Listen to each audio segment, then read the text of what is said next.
Olá, meus amigos, minhas amigas, tudo bem com vocês? Espero que sim. E hoje nós temos um tema que a gente está seguindo hoje, agora é o programa número 2. Se você não assistiu o número um, volte no nosso canal, que tem material específico, né, na playlist do Setembro Amarelo. E aí você vai verificando lá que a gente vai estar depositando vários conteúdos durante esse mês, que é importante da valorização da vida, tá? E hoje nós vamos falar, no programa número 2, depressão na infância, como prevenir, identificar e tratar. Então é algo que a gente precisa compartilhar e a gente vai chamar aqui na live, né, a nossa querida Marlene Venâncio. Vamos chamar ela aqui para que a gente possa já apresentar ela aqui conosco, dividindo a tela com vocês. Olá, Marlene, tudo bem? Deixa eu mudar aqui um pouquinho. Aí, agora fica melhor até, tá? Tudo bem, Marlene? Tudo bem, Rodney? Boa noite, como você está? E boa noite a todos. É um prazer enorme estarmos aqui mais uma vez contribuindo, colaborando, para que a gente possa construir um mundo melhor, famílias melhores, né, Rodney? Com certeza. Marlene, então você vai começar com a apresentação, né, desse tema que é importante, principalmente para quem são os educadores, os pais, aquelas pessoas que têm em torno da sua família a presença infantil, né? E aí ficar Sim, atento a essa questão que você trouxe muito bem no título, né? Depressão na infância, como prevenir, identificar e tratar. Isso que é importante, a gente trazer essa colaboração nesse mês do Setembro Amarelo e falar abertamente sobre essas questões. Então, eu estou vendo que você preparou um material riquíssimo, inclusive até com causas e fatores de risco, e aí você vai discorrendo um monte de situações. Mas eu vou passar agora a palavra para você poder aqui apresentar esse programa maravilhoso com o seu conhecimento, tá bom? e olha, eu gostaria de deixar em aberto se você, porque eu vou falar, e aí se você tiver alguma pergunta ou alguma coisa para colocar, é só me chamar que eu vou estar aqui e dou a vez para você, tá bom? Combinado. Então, olha, para nós falarmos sobre os riscos, a depressão, as consequências, nós vamos falar algumas coisas que falamos no vídeo anterior, mas que é bom lembrar para quem não assistiu o vídeo anterior, que são as causas e fatores de risco da depressão, porque ela na depressão geralmente é uma interação de vários fatores. Temos os fatores biológicos, que são alterações químicas no cérebro, que nós vamos mostrar em seguida através de uma figura, e uma predisposição genética. Então, se tem na família fatores de depressão, pai, avô, avó, mãe, então já ficar alerta com a criança. Os fatores psicológicos, que são traumas, baixa autoestima, estresse crônico, como nós vimos também ontem no nosso programa, né, a respeito das mídias sociais, de vulnerabilidade da infância, abuso, também pode gerar uma baixa autoestima, pode gerar trauma, um estresse crônico, né, que são os fatores psicológicos, e também os fatores sociais, quando a criança fica em isolamento, quando a criança tem dificuldade, muita dificuldade econômica, ou excesso até, né, Rodney, de, de, de recursos também causa isso, conflitos interpessoais e os ambientais, que o estilo de vida da criança, as experiências que ela teve de perda, muitas vezes perdeu um ente querido, um amigo, ou o pai, ou a mãe, e um ambiente familiar tóxico. O que seria um ambiente familiar tóxico? Nós temos que cuidar muito.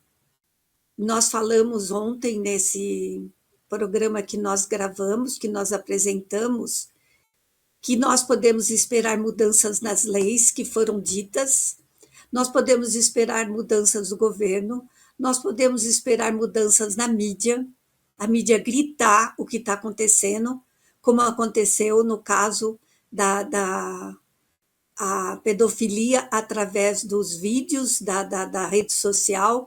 Nós podemos falar tudo isso, mas onde nós temos que realmente começar é dentro da nossa casa. É nós percebermos que a doença existe, que ela é real, nós entendemos que a doença é real e fazemos a nossa parte. Não esperar que nós sejamos um número a mais na estatística, porque só vai ser cuidado, criado lei, só vai aparecer na mídia quando casos catastróficos aparecerem, onde a criança chega ao termo de não querer mais viver. Nós temos muitos e muitos casos hoje. Eu, como profissional de 38 anos como psicóloga, já atendi vários casos de crianças que não queriam mais viver e que muitas chegaram ao objetivo. Então, de nós prevenirmos, fazer a nossa parte, não fazermos parte de uma estatística, porque só essa estatística catastrófica, como no caso de uma pandemia, é que vai gerar a ação governamental ou a ação externa para se prevenir, para se evitar, para se tolher as possibilidades de que essa criança chegue a esse ponto. Então, se nós já identificamos dentro do nosso próprio lar o caso da criança, que ela tem um comprometimento real, como vocês vão ver agora nos 2 próximos vídeos, lâminas que eu vou passar, que vai ser projetada, nós olharmos uma figura de uma criança que é afetado ali no cérebro dela, o lobo pré-frontal, o córtex cerebral, a amígdala, o hipocampus, que é no caso da depressão infantil. Então, mostra as áreas do cérebro. Eu volto a repetir. Quem assiste minhas palestras, minhas apresentações, sabe. Se nós tratamos um coração, um estômago, um pulmão, um pâncreas, se nós tratamos todos os órgãos do nosso corpo com tanto dedicação, porque sabemos da doença existente, nós temos que tomar consciência que o cérebro também é um órgão que adoece. E tem as áreas correlatas que adoecem. E nessas áreas, vamos dar um exemplo, no hipocampo é onde se concentra a memória e as emoções. Então, a criança vai apresentar comportamentos relacionados a esse foco da memória e das emoções. Os pais vão achar que é preguiça, os pais vão achar que é frescura, os pais vão achar que passa porque é da idade, e não sabem que está ali no hipocampo concentrado uma doença que ali foi causado pela depressão e que está gerando essas dificuldades, como no caso da amígdala. Né? A amígdala é responsável pelo processamento do medo e da ansiedade.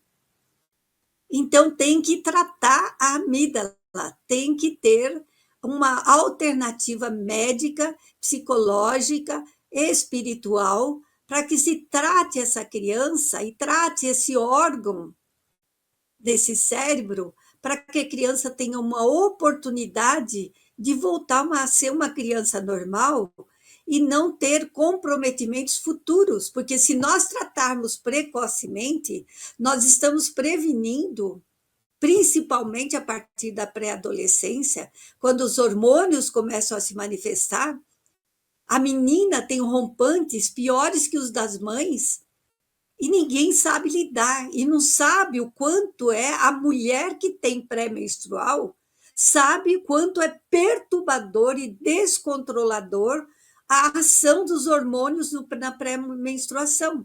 Agora, imagina essa menina sentindo a mesma coisa e o menino também sentindo por causa das manifestações hormonais, da alteração dele para a vida adulta, e ninguém entender, ninguém acolher, ninguém aceitar.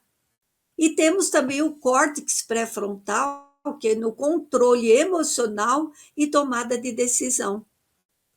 Então, o controle emocional, esses repentes que dá na criança, ou ela fica muito irritada, muito chora demais, e muitas vezes os pais, a mãe deixa a criança chorar, chora.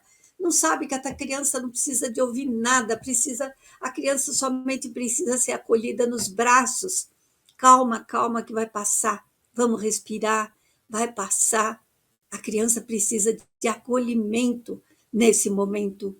Então, esse desequilíbrio nos neurotransmissores da serotonina, da dopamina e da noradrenalina é enlouquecedor para a criança.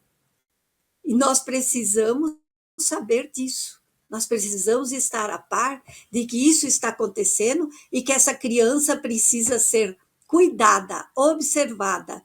Lá na frente, nós vamos dar como alternativa para vocês tirarem foto ou de alguma forma pedir para a gente 2 tabelas de observação dos comportamentos da criança para vocês identificarem se há risco dela estar desenvolvendo uma depressão e já levar no médico, ou num psicólogo para uma avaliação, ou num neuroinfantil para fazer uma avaliação, ou no psiquiatra para fazer um tratamento. Gente, não tenha medo, tem um tratamento específico para a criança, que o médico, só o médico sabe como lidar, que vai tomar durante um tempo. Se esse processo medicamentoso é acompanhado do processo terapêutico, espiritual de preferência, cada um na sua religião, saúde e espiritualidade, essa criança já está gritando pelo alicerce, pela base dela, que é a autoconfiança, a segurança, a fé. Então, não importa a fé que vocês professem, é estar levando a criança na evangelização, na escola dominical, na catequese, não importa, mas dá uma base para a criança de que ela tem algo que ela pode se apegar. Então, todos esses recursos juntos podem determinar a cura da depressão da criança e ela não levar isso para a vida, para a adolescência, que é muito mais perturbador, e para a vida adulta, que vai fazer da pessoa, muitas vezes, um robô que não sabe como viver na vida dela. Então, nós vamos ver lá, nós já vimos o córtex pré-frontal, lembra, o hipocampo, a amígdala, né, o hipotálamo, e tem os circuitos de recompensa também, que é a menor ativação, pode gerar dificuldade em sentir prazer e motivação. A criança fica apática, desmotivada, não quer brincar, não quer se relacionar. Então, o que nós chegamos à conclusão, gente? A depressão infantil, ela altera a regulação emocional, ela altera a memória, ela altera a resposta ao estresse e a motivação. E vai impactar no desenvolvimento cognitivo e social da criança. A criança não vai ser uma criança cheia de vida, curiosa, mesmo porque até o celular, a mídia nas mãos das crianças, está desenvolvendo essa depressão, essa apatia, esse desenvolvimento cognitivo. Então, nós temos que estar de olho nisso. Eu dividi, para que fique mais fácil para vocês entenderem, os sinais que nós podemos observar da depressão da infância. Eu dividi em sinais leves, que é onde começa a se iniciar, e nós temos que pensar também, gente, a criança não vai começar a manifestar esses sintomas somente porque ela vai manifestar. Muitas vezes a nossa vida corrida, a correria em casa, a falta de tempo, a falta de atenção, a falta de afeto, a falta de carinho. Guardem uma frase: não importa a qualidade do tempo, a quantidade, não importa a quantidade do tempo que nós temos com nossos filhos, mas sim a qualidade do tempo. A gente sabe que está tudo num nível tão acelerado, então vamos criar disciplina. Disciplina, gente, disciplina, o mínimo de disciplina possível, que a criança ter horário para dormir, a criança dormir cedo. A criança, para gerar serotonina no cérebro dela, que está em desenvolvimento ativo o tempo todo, ela precisa dormir no máximo até 9 horas, 9h30, porque entre 22 horas e 1 hora da manhã é que acontece a produção da serotonina. E as crianças ficam acordadas até de madrugada, ficam no celular, aquela tela motivando o cérebro da criança, hiperativo, o cérebro fica hiperativo e a criança não tem um sono tranquilo e reparador. Então, tudo isso nós temos que pensar. Sentem com a criança meia hora por dia, joga um joguinho, dá risada, faz um desenho, faz uma brincadeira, conversa em família, conta causos, lê um livro, meia hora.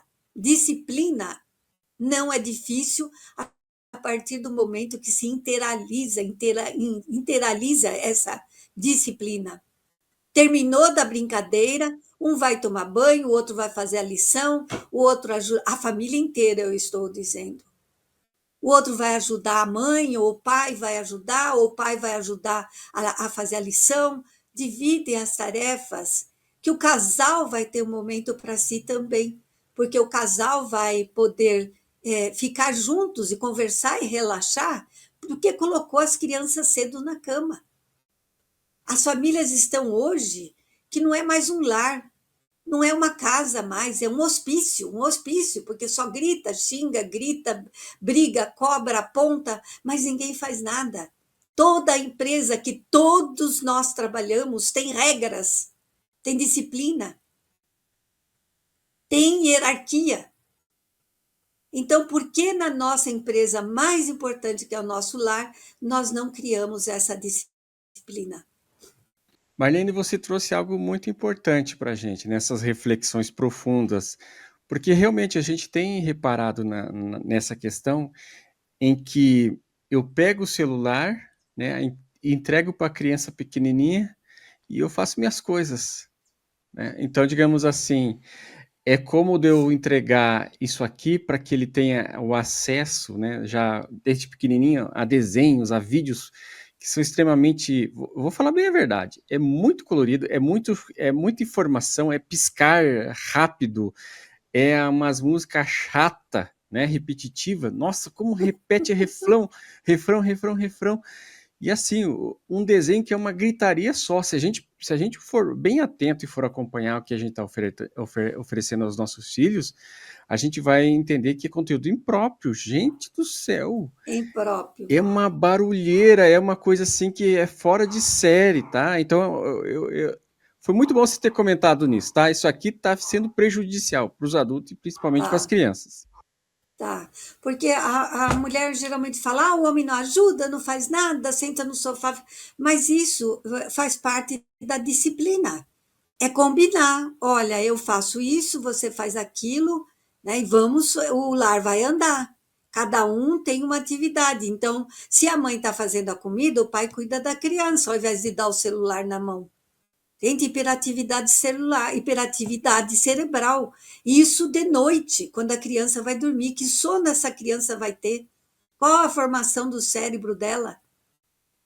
Então, nós temos que nos preocupar seriamente com isso, porque a gente só ouve falar de consequências, mas a gente não toma atitude para nossa disciplina, para dentro da nossa casa. A mudança vai começar a acontecer quando eu tomar uma atitude, quando eu fizer uma mudança dentro da minha casa. Tem vários vídeos, inclusive no YouTube, no celularzinho, tem vários vídeos de casos que deram certo, que teve disciplina e que o lar virou, porque a criança pede disciplina, o adolescente pede disciplina. Eu amo trabalhar com a criança, eu amo trabalhar com adolescente e amo trabalhar com dependente químico. Todos eu percebi a necessidade e a tranquilidade quando eles tinham disciplina, porque eles precisam de uma base, de um alicerce sólido que dê para eles tranquilidade. E aí eles acolhem essa regra.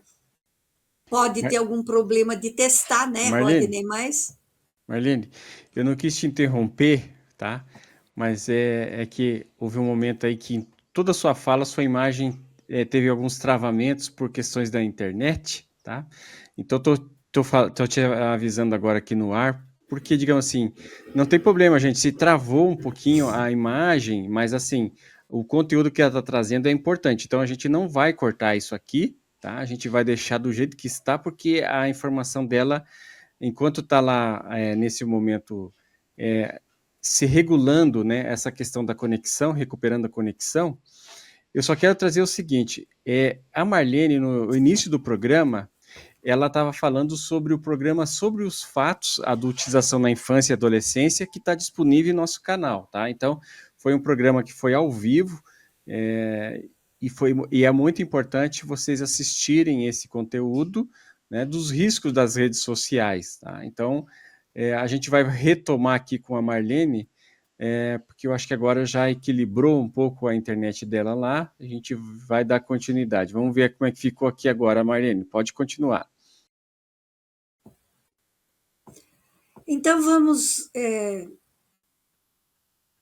retomar aqui nos sinais de depressão na infância, que eu dividi em 3 etapas, para que a gente possa entender muito bem.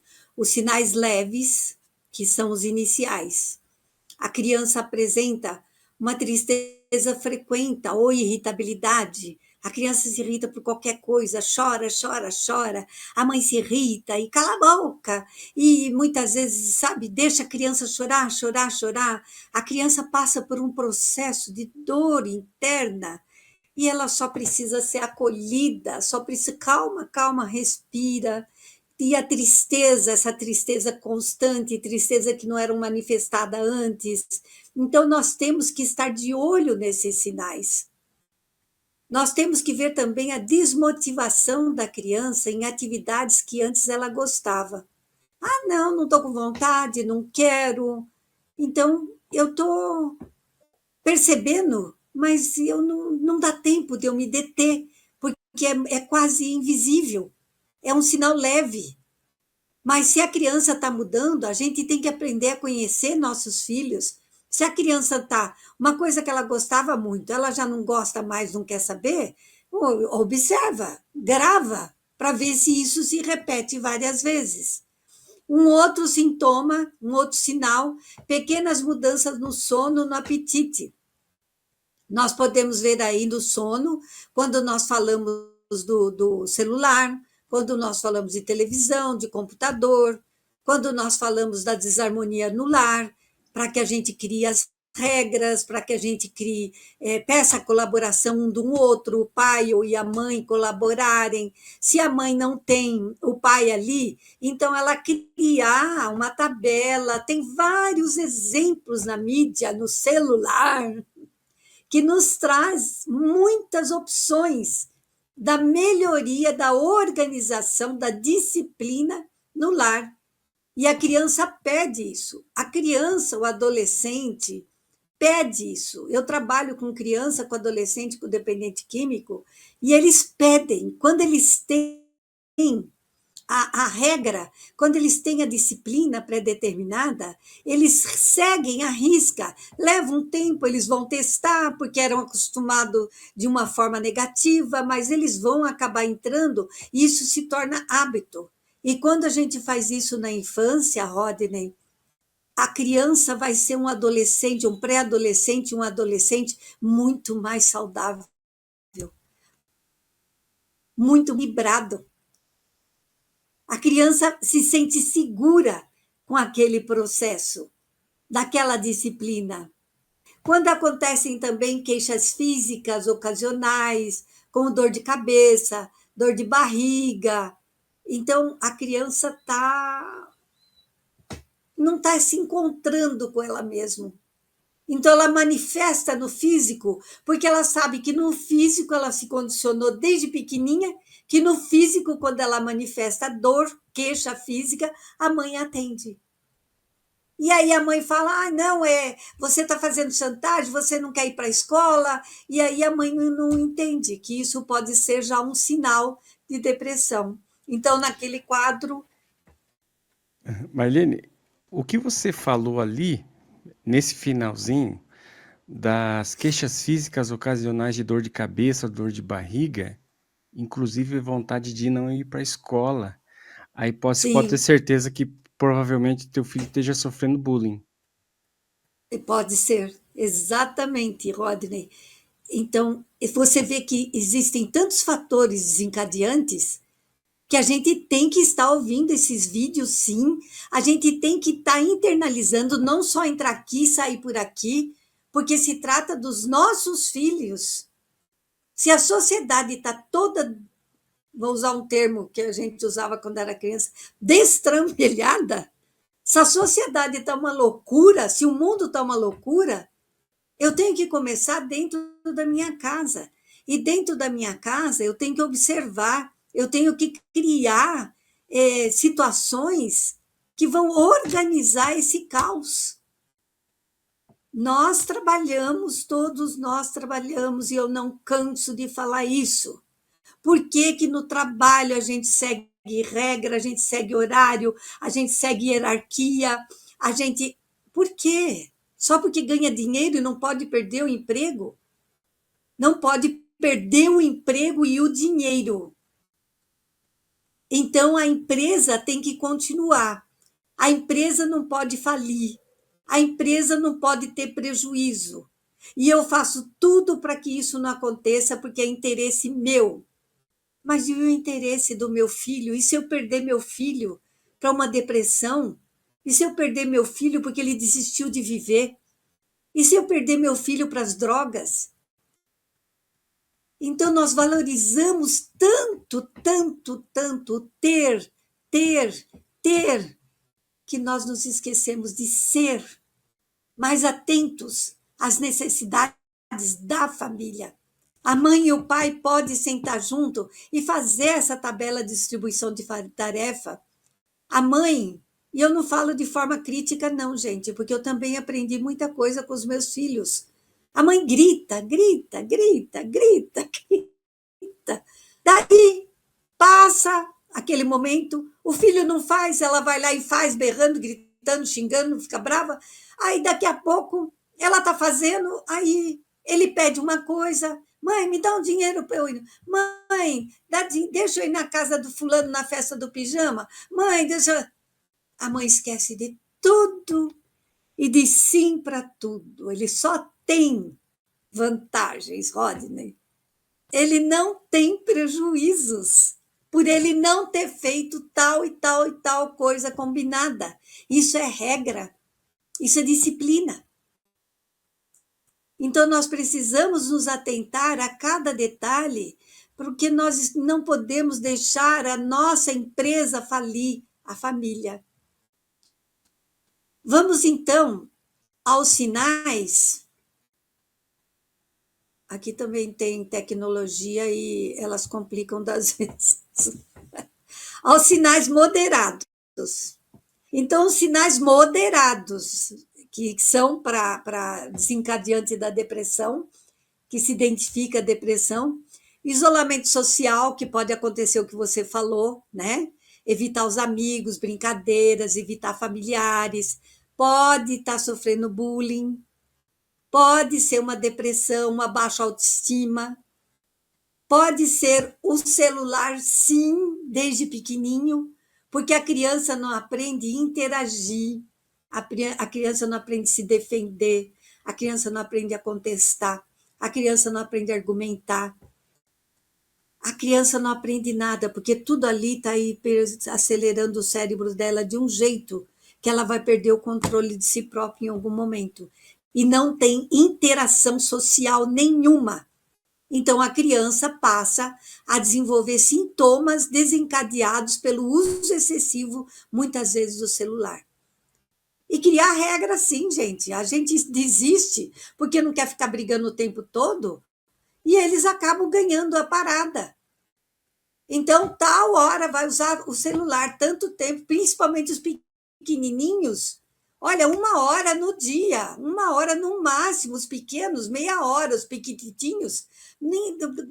Bebê não tem que pegar celular, bebê tem que brincar com um joguinho, bebê tem que aprender a encaixar, bebê tem que aprender a riscar, sabe? Mas não com o celular na mão, né? Marlene, essa parte eu gosto de comentar para quem já teve filho em casa, Parece que a gente tem aquela fase do homem das cavernas, né? Que a criança pega o lápis e escreve tudo na parede, né? E aí você pensa um pouquinho, tá certo, vai sujar a parede, tá? Mas é um processo criativo, né? Que você às vezes Mas tenta. hoje já tem produtos para Sim, limpar. sim, sim. Mas assim, eu lembro do Noah, assim, que às vezes dava essa. Acho que rememorava o tempo do Homem das Cavernas, né? E aí deixava suas marcações na parede quando teve acesso ao lápis de cor, essas coisas. Aham. E aí, assim, Então, né? É uma obra de arte, tá? É uma obra de arte. Mas depois você passa uma tinta, né? Resolve. Mas é interessante justamente isso que falta, né? Nessas gerações que estão surgindo agora, justamente esse contato com o que é material, o que é palpável, o que é manipulável, né? Não ser aham. abastecido de coisas virtuais, que é justamente que vai criar um mundo paralelo para elas e não vão estar conectadas com o que acontece. É lógico, né? Nós tivemos um desenho bem bacana lá que falava dos sentimentos, da alegria, da raiva, né? Tudo dosado que a gente não tem como evitar que a criança sinta, mas que ela Não, reconheça como não. lidar com isso aí, né? Agora, o que está trazendo aqui nos programas do Setembro Amarelo é a depressão que se estende por um período, né? E É vai cada isso. vez mais longo, e que isso é um gatilho para acontecer a abreviatura da existência, né? Então as pessoas às vezes ouvem, É. mas estão falando só de depressão, depressão, depressão, mas assim, esse é um Não, dos caminhos que levam justamente para exatamente. É isso. Então, prevenir a depressão, né? perfeito, tá? Pode continuar, Marlene. É que você falou, eu Então, já é me lembrei. prevenir. Eu também, meus filhos também tiveram essa oportunidade. Então, é prevenir a depressão, é uma prevenção, prevenir a depressão para que a criança não queira mais viver. E hoje é muito comum as tentativas e os sucessos em não querer mais viver, né? Um outro sinal é a queda no rendimento escolar, mesmo criança pequenininha na escolinha, a criança modifica o comportamento e as professoras percebem. E os pais não dão nem importância, né? Porque não atribuem isso ao fato de poder ser uma depressão. Dificuldade de concentração e memória. Então, a criança, lá, como eu falei nos sintomas iniciais, a concentração e a memória, dela não conseguir é, guardar as coisas mais, ela não conseguir mais ter paciência para fazer alguma coisa, ela grita, ela chora, ela joga tudo longe, irritabilidade. Então, a gente tomar cuidado com esse sinal também. Alteração do sono, do apetite, que se tornam mais evidentes do que nos sinais iniciais. E a baixa autoestima e fala de autodesvalorização. Então a criança começa a se autodesvalorizar. Temos que cuidar o porquê que essa criança está, por que ela está se sentindo. Os pais brigam muito, os pais discutem, os pais acusam, os pais cobram, os pais apontam. Tudo isso daí gera essa baixa autoestima, porque eles acham que a vida não está boa por causa deles, porque eles não estão sendo como os pais gostariam que fosse. E isso vai para a vida adulta, que a gente chama de criança interior ferida. Então, tudo que nós estamos falando hoje aqui, por isso que eu quis colocar esse vídeo em primeiro lugar, porque é o início de tudo, tudo que nós estamos vendo aqui é prevenir para a primeira infância, segunda infância, pré-adolescência, adolescência, vida adulta.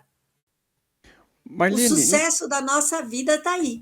tá, Marlene, nesse quesito aqui que você colocou baixa estimas e falas de autodesvalorização, eu também vejo alguns comportamentos de pais que sempre comparam uma criança melhor do que a sua.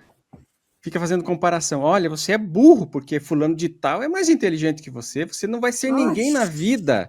Esse tipo de situação também é minar a criança para esse mundo de depressão.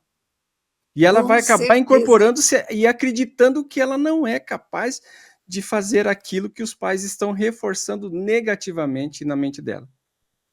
Por, por mais que a criança seja inteligente, conforme ela vai crescendo, quando ela for fazer uma prova, quando ela for confrontada num vestibular, quando ela for confrontada numa luta por uma disputa por uma vaga de trabalho, ela vai trazer à tona aquela criança interior ferida. Você é burra, você não sabe nada.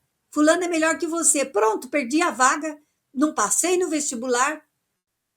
Então, a gente tem que tomar muito cuidado, porque o registro ali, o cérebro da criança é uma esponja, é um HD, né?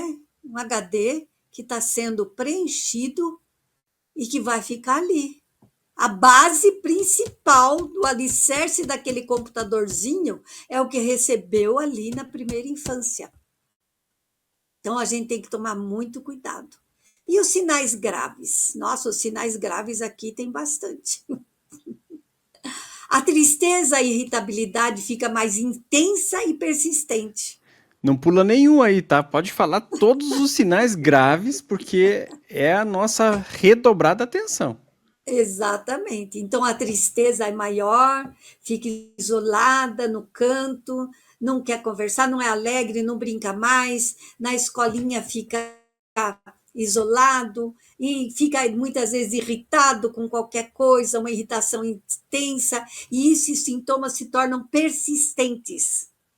Então, aumenta, os sinais aumentam. Ideias ou falas sobre morte. Aí vocês veem que os sinais são graves, porque a criança já está num ponto que ela não se acha que ela tem valor nenhum, que a dor é tão intensa que ela quer sumir, ela não quer viver mais. Ela quer acabar com aquilo, porque. E a criança é muito mais grave do que o adulto, porque o adulto vai pensar um monte de vezes. A criança não. Ela simplesmente acha que é isso, e eu não sirvo mais, então eu não quero mais. E ela vai e faz, porque criança não tem um impulso para fazer as coisas, não tem um instinto para fazer as coisas. Esse instinto, esse impulso funciona também quando ela não quer mais viver. Infelizmente.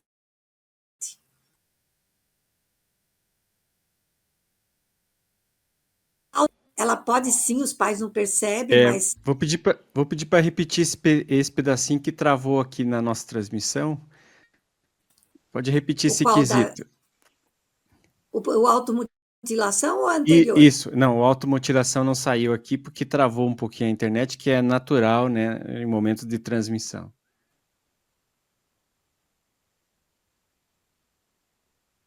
Destrutivos. Então, a automutilação, mas como pode, meu Deus, se machucar, não dói? A dor interior dele é tão intensa, tão grande, que ele tem que acabar com aquela dor, com uma dor maior. Então, a automutilação e comportamentos autodestrutivos. Quer dizer, eu não sirvo para mais nada mesmo, muitas vezes não quer tomar banho mais, e os pais brigam porque você é porco, porque você não sei o quê, porque você não quer mais tomar banho. Eu tenho um caso de que eu posso achar no meu YouTube, de uma casa, um lar, que é uma avó que tinha 3 netos e que era uma loucura, uma loucura. Inclusive, o mais velho de 14 anos só tomava banho quando menos uma vez por semana. E aí a mãe fala que vai viajar e deixa os netos com a avó. E a avó é uma professora aposentada. E ela fala: pera lá, já que ela deixou sob meus cuidados, a avó, que foi uma ótima professora, ela projeta, ela faz um projeto de disciplina para as crianças. No terceiro dia, as crianças já eram outras. Quando a mãe ligou, que ela ia ficar um mês fora, com 15 dias a mãe voltou, porque a mãe achou que a avó estava cometendo maus tratos com os filhos. E as crianças, não, mamãe, não. A vovó ensinou a gente isso e descobriu que a menina tinha dons para ciência, o menino tinha dons para não sei o quê, o outro tinha dons de engenharia, e eles começaram a construir pontes, começaram a fazer experimentos de química. Foi a coisa mais linda, Rodney. Eu vou te mandar esse caso para você ouvir. Tá, obrigado. Manda para mim que eu vou assistir mesmo, tá bom? Então, a criança, ela precisa se mutilar ela precisa, essa autodesvalorização dela, esses comportamentos autodestrutivos, fazem com que realmente ela não queira mais. E aí que é o ponto final para os pais tomarem uma atitude ou vão perder essa criança, ou podem perder essa criança. E não acreditam, Rodney, não acreditam. Teve um caso que eu atendi com 9 anos de idade, a criança estava indo bem, pararam o tratamento, porque acharam que não precisava mais, e a criança o jovem tirou a própria vida com 15 anos. Eu levei um tempão para eu aceitar, para eu elaborar isso. Imagina os pais, né? Então a gente tem que realmente estar atento aos sintomas, aos sinais, para que a gente busque ajuda. A desesperança generalizada, não tenho esperança de mais nada, não quero mais nada, nada dá certo, eu não sou mais ninguém. A depressão da criança é igual à depressão do adulto. É um estado de embotamento total, se fecha em concha e nada mais que os pais digam, que os médicos digam, que nada mais adianta. Então eu tenho que tratar, eu tenho que tratar com medicamento, eu tenho que tratar com psicoterapia, eu tenho que tratar com a minha espiritualidade, porque a saúde e espiritualidade é a nova opção da ciência hoje em dia. Então nós temos que colocar isso em prática, né? A rejeição completa de atividades sociais escolares. Muitas vezes eles não querem mais na escola, não querem mais na escola, não querem mais na escola. Os pais deixam e falam, então vai trabalhar. Não quer estudar, vai trabalhar. Então, a gente tem que ter atenção, mesmo que os sinais sejam leves, é claro que merece cuidado e acompanhamento, porque a gente pode interromper o mal pela raiz. A gente pode romper o mal pela raiz. Mas nos casos graves, é de fundamental importância procurar ajuda profissional imediata. Psicólogo, psiquiatra infantil, serviços de emergência se necessário, mas procurar ajuda, porque os riscos aí já são de que a gente não sabe qual momento para a gente tirar a própria vida, quanto tempo leva.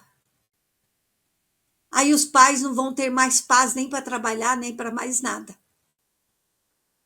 Então, os pais, a família toda junta também, os pais conversarem com os avós, com os tios, pedir ajuda. Então, oferecer apoio emocional. Reforçar para a criança que ela não está sozinha e que ela pode confiar nos adultos que estão próximo dela. Cada um fica com ele uma vez para fazer uma coisa diferente, para ajudar a ler para ele, para fazer prece com a criança, validar os sentimentos dessa criança. Eu entendo que você esteja triste, eu entendo que você esteja passando por isso. Você tem que saber que você está doente, que nós vamos te ajudar, nós vamos ajudar você a tratar.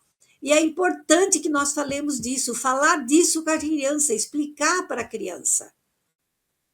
Eu tive uma criança de 12 anos, ela tinha menos, ela falou que tinha menos. Ela não queria, não queria, não queria, não queria, não queria. E eu fiquei pensando, falei, tá bom. Então vamos. Ela não acreditava em Deus. E eu não tenho problema nenhum quando eles falam que não acreditam em Deus, Rodney. Eu falei, no que você acredita? Ah, eu acredito na força do universo, numa engrenagem. Tá bom. Então vamos dividir o que você acredita em faixas de desenvolvimentos evolutivos, tá? Essa engrenagem ela vai ter que se desenvolver, não vai? Vai. Então vamos dividir ela em faixas. Hoje eu e você estamos nessa faixa. Só que antes de você nascer, eu já fiz parte de várias faixas. Eu vim durante a minha infância, minha pré-adolescência, minha adolescência, minha vida adulta. Eu fui fazer faculdade, eu passei por várias faixas desenvolvitivas de desenvolvimento. E hoje eu estou aqui nessa faixa com você. E se eu não tivesse, e se eu não quisesse viver lá atrás, e se eu tivesse feito alguma coisa para não continuar vivendo? E fiquei quieta. Ela pensou, pensou, pensou. A senhora não estaria aqui para me ajudar. Até que um dia ela veio no corredor, ela falou: não quero mais morrer. Foi a minha maior conquista. Então, para você ver como é. Que lindo depoimento, Marlene. Obrigado por você compartilhar É, conosco, que simplifica bastante assim a questão, né, do que é o cuidado, né, a atenção para se salvar uma vida. Né? exatamente. Eu acho que se você colocasse hoje assim, puxa, de toda a minha existência, se eu conseguir salvar esta pessoa, já valeu Já vale a pena. todo esse trabalho. É lógico que tem muito mais pessoas que você atendeu e que deu para Nossa, nossa, mudança de nossa. rota, mudança de rumo, vida nova, né, inspiração, valorização da vida, para que ela realmente enxergue que o mundo oferece inúmeras oportunidades.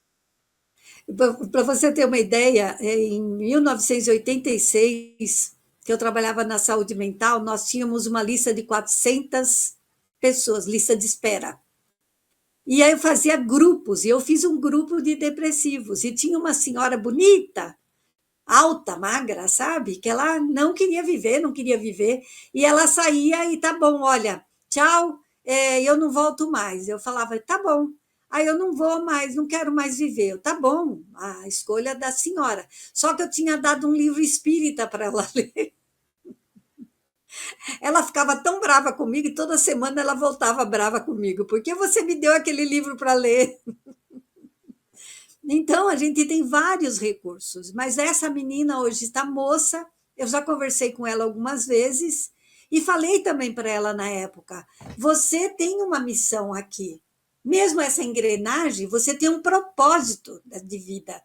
E se você não vive mais a partir de agora, lá na frente essa engrenagem vai estar faltando um dente, porque você não vai estar lá para cumprir com o teu objetivo, com sua proposta. Talvez até ajudar crianças como você. E que muitas crianças não vão querer mais viver e vão conseguir isso porque você não está aqui para ajudar. E aí, como vai ser? Né? Então, oferecer esse apoio emocional, procurar ajuda profissional, psicólogo infantil, psiquiatra especializado, comunicar-se com a escola para acompanhar em conjunto com a professora, conversar pelo WhatsApp com a professora, e em casos graves, que seja o caso daqueles que têm a propósito mesmo de tirar a própria vida ou da automutilação, buscar atendimento imediato em serviços de emergência.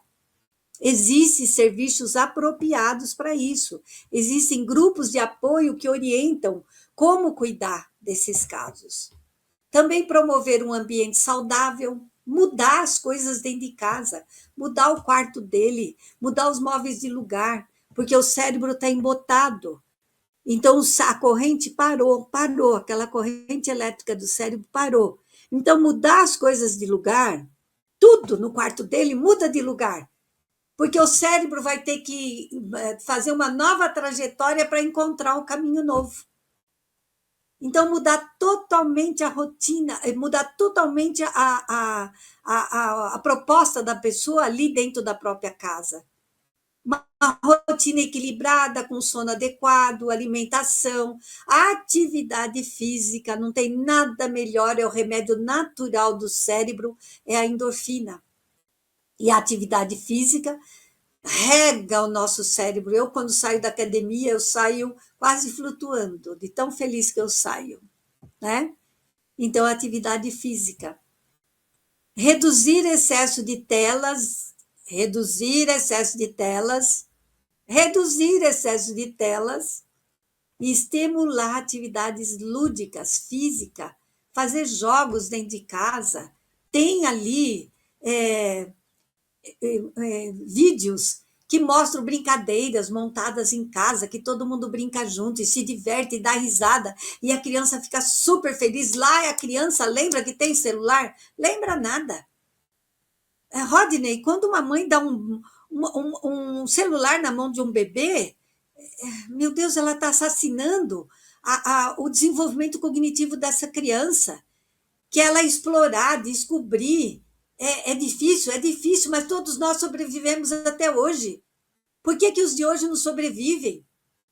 A minha vida inteira, eu levantei cedo, trabalhei, estudei de noite, eu fiz cursinho com o primeiro filho na barriga, tive que parar ao oitavo mês, porque não aguentava mais. Prestei vestibular, ele tinha 4 dias, ele era hiperativo. Tive a segunda no terceiro ano da faculdade. Me formei, a coisa mais linda do mundo, meu filho com 7, minha filha com 3, e sobrevivi. Sobrevivi. Teve os momentos loucos também, mas sobrevivi. Então a gente tem que parar para pensar o que eu estou dando prioridade. Porque na minha geração, a prioridade era o filho. Ainda era o filho. Né?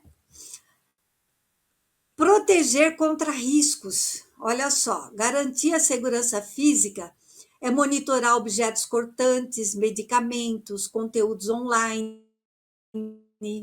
Então, é a gente proteger fisicamente essa criança. Acompanhar interações virtuais para prevenir bullying e isolamento. Então, observar, acolher, conversar, buscar ajuda especializada e oferecer suporte contínuo. Olha só como é importante. Pensa sempre na tua empresa. Pensa sempre o que quanto você trabalha e se cansa na sua empresa. E faça isso dentro da tua própria casa. Porque tudo que a gente sofre lá fora, aguenta o tranco e não reclama, não xinga, não briga, a gente descarrega em casa, nos seres que nós mais amamos. Alguma coisa não está certo. E depende de nós começarmos dentro do nosso próprio lar. Aqui temos um roteiro com que pais e educadores podem agir quando encontram esses sinais de depressão na infância. Observar é acolher, prestar muita atenção nas mudanças do comportamento, no humor, no rendimento escolar, conversar de forma calma, demonstrar interesse genuíno. Esteja um momento só com a criança, porque os pais não falam mais dos filhos no celular, os pais falavam dos filhos no celular, mas eles estavam no celular. Hoje os pais não falam mais dos filhos no celular, porque eles estão no celular. Então, o interesse genuíno é eu olhar para a criança, eu sentar com a criança, eu ouvir a criança. Evitar julgamentos ou frases como isso é bobagem, é frescura, vai passar. Manter um diálogo aberto com a criança. Incentivar a criança a expressar, a falar o que está sentindo. É por isso que tem que sentar e ouvir todo dia um pouquinho. Qualquer coisa de ruim que aconteceu lá fora, a criança vai trazer, ouça e converse com ela a respeito. Mostra para ela que está do lado dela. Ouvir com empatia, sem interromper ou minimizar. Usar perguntas simples como: quer me contar o que você está sentindo? Quer dividir comigo? E aqui tem os 2 quadros, né, que eu vou enviar, que vocês podem depois tirar foto, que o Rodney vai projetar, né? E a gente... Marlene, eu vou fazer o seguinte, eu vou já mudar aqui a tela, e aí isso que você vai comentar agora, o pessoal vai ficar com a tela cheia aqui, para dar tempo. Enquanto você comenta no fundo, a gente vai estar apresentando aqui a tela cheia. Então, a imagem da Marlene não vai estar aqui, mas o áudio dela vai estar aqui no fundo, explicando justamente esse slide que ela preparou, para que você consiga ali já fazer essa autoanálise. Sim. Então, aqui, como nós vemos nesse quadro de observação e ação da depressão infantil, aí vocês têm uns quadradinhos aí no final da frase, vocês vão observar, vão fazer cópia, umas 4 cópias para 4 semanas do mês. Vocês vão observar todo dia a criança, 4 cópias não, são várias cópias. Se ela está tendo mudança de humor, que é a tristeza frequente, irritabilidade. Bota lá um tiquezinho de que sim ou não, né? Se não tiver, não coloca um xizinho. Perda de interesse em atividade antes prazerosa, alteração no sono, que é dormir demais ou insônia, alteração do apetite, aumento ou perda, cansaço ou falta de energia constante, dificuldade de concentração na escola, queixas físicas frequentes, dores de cabeça, dor de barriga, baixa autoestima ou sentimento de culpa, isolamento social ou falta de motivação. Então, vocês vão observando a criança por uma semana e coloquem lá o que vocês acharam que se manifestou na semana. Façam isso por 4 semanas. Aí vocês percebam se repetiu, quantos se repetiram e quantas vezes se repetiram e os que menos se repetiram.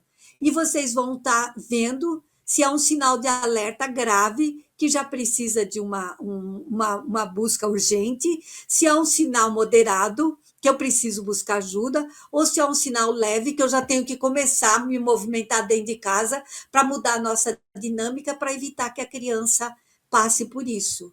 E o próximo, que são as ações imediatas. Marque quando elas são realizadas. Quando você conversa de forma acolhedora com a criança, marca lá. Se nessa semana você fez isso.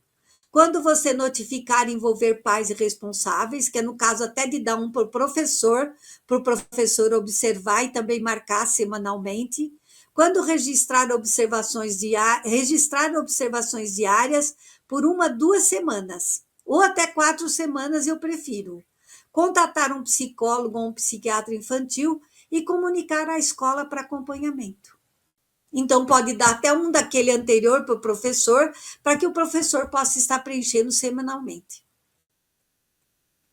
Certo? Muito bem, Marlene. É perfeito. Pessoal, a gente deixou aí para vocês por um tempinho, né? Agora que voltou a imagem da Marlene, para que você pudesse ter tempo de você, de repente, pausar o vídeo no computador, por exemplo, e você tirar foto, ou você fazer o print mesmo aqui no seu computador, para você pegar esse registro, tá? E fazer a impressão e fazer essas anotações. Então, serve para você que está em casa, para outros profissionais que acompanharem aqui, porque geralmente, Marlene, nós temos até pessoas evangelizadoras, né, que podem utilizar esse material, que eu acho muito importante também, a evangelização infantil, o pessoal que tem o trato com os jovens também, ter acesso a esse material aí, fica bem esperto, tá? Então, vigilância constante, né? Então, a família, a escola e a evangelização, ou em qualquer outra instituição que tenha as oficinas, os trabalhos com os jovens, e as crianças possam monitorar dessa forma. Achei muito bacana a construção. Bom, Marlene, estamos chegando ao final do programa, suas considerações finais aí, tá? Não sei se tem mais alguma coisa para concluir aqui, mas que a gente vai estar fora essa terça-feira, na próxima, são 5, né? São 5 encontros que nós estamos fazendo com o Setembro Amarelo, falando de depressão, porque ela é o caminho, tá? É a cilada que vai aparecendo nessa nossa vivência, e a gente tem que estar atento a todas essas questões para que a gente possa evitar um mal maior, que esse é o objetivo do programa. Primeiro, trazer a informação, o esclarecimento, e as soluções também são apresentadas, porque não adianta a gente só falar das causas, etc e tal, se não apresentar pelo menos algumas técnicas, e que foram muito bem exemplificadas pela Marlene. Então, suas considerações finais, Marlene, ou se você tem mais alguma coisa para concluir o tema desta noite. Olha, eu só vou colocar na visão espírita da depressão infantil, que tem repercussão no perispírito, que são heranças emocionais de vida passada, a culpa e o remorso e o desequilíbrio espiritual, e influência também de espíritos inferiores que não querem que essa criança, que esse jovem siga em frente. E Allan Kardec nos diz que as dores morais, elas são provas escolhidas pelo espírito para apressar o progresso. Então, nós temos um comprometimento com essa criança, com a oração, com a meditação, com o evangelho no lar, com a caridade, com a reforma íntima, né? Então, nós tomarmos cuidado com a influência desses obsessores que querem pegar nossas crianças para evitar a evolução delas, né? E dizer que a dor tem significado. Ela tem um significado. A depressão pode ser como despertar interior. E a reencarnação é uma oportunidade de recomeço. Então, nós temos que ver tudo isso e ver que tudo passa, que Deus está conosco, que a gente é luz e que nós temos que continuar, confiar. E que esses pais se voltem para esses seres que mais amam na vida, porque eles são o nosso futuro. E nós acreditamos na reencarnação, né, Rodney? Então, a gente vai voltar, e o que nós deixarmos de legado é o que nós vamos receber. Então, eu gostaria de agradecer a oportunidade. A minha vida inteira é dedicada à família, à proteção, ao amparo e à prevenção na criança, quanto a não querer viver, quanto a drogas, quanto a não querer levar em frente a termo uma gestação não desejada. Minha proposta de vida é essa, e eu sou muito feliz de estar fazendo minha parte aqui hoje. Muito obrigada pelo convite, Rodney. Eu que agradeço a sua disponibilidade, né? Então, Marlene Venâncio participando aqui conosco, né, desse especial do Setembro Amarelo. Por isso que a gente até reduziu um pouco a nossa presença aqui dentro da tela, para que você esteja tendo esse olhar justamente que até a natureza nos contempla, né, contempla com flores, árvores, com as cores amarelas, né, mostrando que há vida.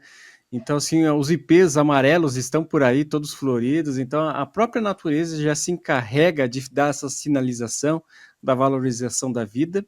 E é lógico, nós temos que fazer nosso papel de fazer a divulgação, de trazer a informação da melhor forma possível. E é lógico, gente, né?